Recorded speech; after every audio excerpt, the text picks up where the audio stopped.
waa barnaamijkii mucjisooyinka iyo la yaabka adduunka. Waa barnaamij toddobaadle ah oo la magac baxay mucjisooyinka iyo la yaabka adduunka. Waxa aan ku soo qaadanaynaa hadba barnaamijka aad u xiisaynaysa. Maanta waxaan ku soo qaadanaynaa sirta qarsoon ee luqadaha ay ku hadlaan carruurta ama ku hayaaqaan, kaasoo caalamka heshiis ku yahay. Hooyada ku cusub hooyanimada waxa uu ka anfacayaa in ay fahamto tilmaamaha ay bixinayaan carruurtooda iyaga oo ku cabbiraya oohinta ama dareenka oohinta wax la yiraahdo. Waxaan idiin soo gudbinaynaa 5 tilmaamood oohinta ay adduunka isku raacsan yihiin in uu tahay luqadda carruurta baahidooda ku sheegtaan.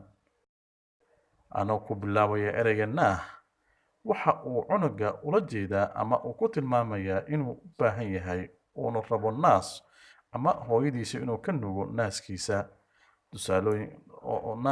Hooyo nala eega tusaalooyinka soo socda.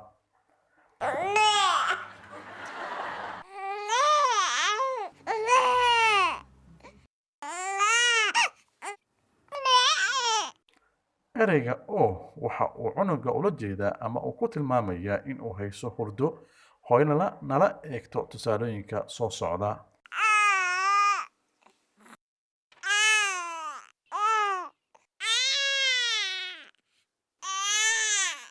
Ereyga hee waxa uu cunuga ula jeedaa ama uu ku tilmaamayaa in uu rabo xambaarid ama in uu hab la siiyo oo laabta la gelsho.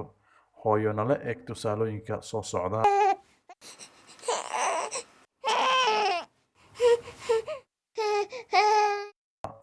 Ereyga ayr waxa uu cunuga ula jeedaa ama uu ku tilmaamayaa in uu dareemayo gaas ama ay calooshiisa gashay caaryo, taasoo u keenaysa calool majiir. Hooyo nala eeg tusaalooyinka soo socda.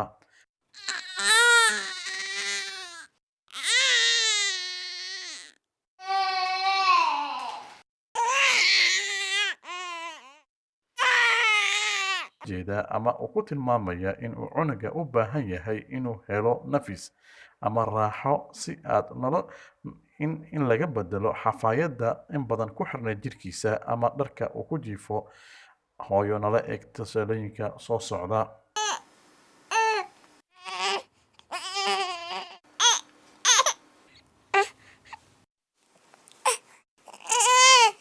waana ku mahadsantihiin daawashadiina barnaamijka mucjisooyinka iyo la yaabka adduunka aad kala socotaan Dan Wadaag Media Group.